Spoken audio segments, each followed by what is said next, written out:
ಯಾವನಾದ್ರೂ ಮದುವೆ ಆಗ್ಬಿಟ್ರೆ ಅವನ್ನ ಕತ್ತರಿಸಿ ತುಂಡು ಮಾಡಾಕ್ಬಿಡ್ತೀಯ.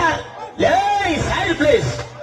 ಕನಕನ್ನ ಕಾಮಣ್ಣನ ಮಗ ಕೃಷ್ಣ ಮದುವೆ ಹೋಗೇ ಆಗ್ತಾನೆ.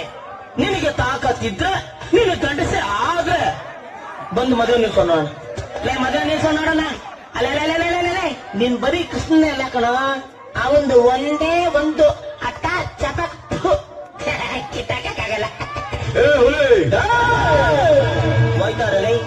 ಹೋಗ್ತಾರೆ ಸೈಡ್ಗೆ.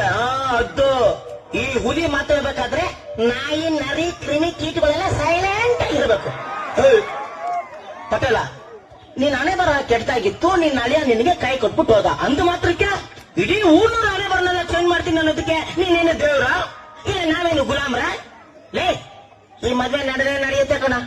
ಅಲ್ಲಿ ಬಂದು ನಿನ್ನ ಕಂತ್ರಿ ಬುದ್ಧಿನ ಏನಾದ್ರೂ ತೋರಿಸ್ದೆ ಕಾಚಕ್ ಕಾಚಕ್ ಅಕ್ಕಾಚಕ್ ಅಕಾಚಕ್ ಕತ್ತರಿಸ್ಬಿಡ್ತೀನಿ. ಏನೇಳು ಕತ್ತರಿಸ್ಬಿಡ್ತೀವಿ. ಏನೋ ಊರಿಗೆ ಹೊಸ್ಬರು ನಮ್ ಲೆವೆಲ್ಗೆ ಸೆಟ್ ಆಗಲ್ಲ ಅಂತ ಬಿಟ್ಟು ಬಂದ್ರ ನಮ್ಮ ಮನೆ ತನಕನೇ ಬಂದ್ಬಿಟ್ಟಿದ್ರ.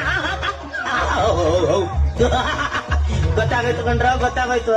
ನಾನು ಮಚ್ಚಿ ಮುಟ್ಟಿ ಯಾರನ್ನೂ ಕೊಚ್ಚಲ್ಲ ಅಂತ ನಮ್ಮಮ್ಮನ ಮೇಲೆ ಆಣೆ ಮಾಡಿದ್ನ ಸೀಕ್ರೆಟ್ ಆಗಿ ಕೇಳಿಸ್ಕೊಂಡು ಧೈರ್ಯ ಮಾಡ್ಕೊಂಡ್ ಬಂದ್ಬಿಟ್ಟಿದ್ರ ಅಲ್ವಾ? ಇರ್ಲಿ, ಈಗಲೂ ಆಣೆನ ಕ್ಯಾನ್ಸಲ್ ಮಾಡ್ಕೊಂಡ್ಬಿಡ್ತೀನಿ. ನನ್ನ ಫ್ಲಾಶ್ ಬ್ಯಾಕ್ ನಿಮಗೆ ಗೊತ್ತಿಲ್ಲ ಕಣ್ರು. ನನಗೆ ಸುಮಾರು ಒಂದು 7 ವಯಸ್ಸಿರಬೇಕು. ನಮ್ಮಪ್ಪನ ಸುಮ್ಮನೆ ಕೇಳಿದೆ, ಅಪ್ಪ ಈ ಮರ್ಡರ್ ಅಂದ್ರೆ ಏನು ಅಂತ. ನಮ್ಮಪ್ಪ ಎದ್ದೋಗಿ ರೋಡಲ್ಲಿ ಹೋಗ್ತಾರೆ, ಒಂದು ತಲೆನ ಕಳ್ಸಾಕಂತ ಕಟ್ ಮಾಡಿ ಕೈ ನಿಂತ್ಕೊಂಡು ಹೇಳ್ದ, ಮಗನೇ ಇದೇ ಕಣ ಮರ್ಡರ್ ಅಂದ್ರೆ ಅಂತ. ಇಂಥ ವೀರಭೂಮಿಲಿ ಅಂತ ವೀರನಿಗೆ ಹುಟ್ಟಿರೋ ಮಗ ಕಣೋ ನಾನಿಲ್ಲ. ಹಲೋ, ನಾನೇನ್ ಜೋಗಳನ್ನ ಆಡ್ತಾ ಇದ್ದೀನಿ.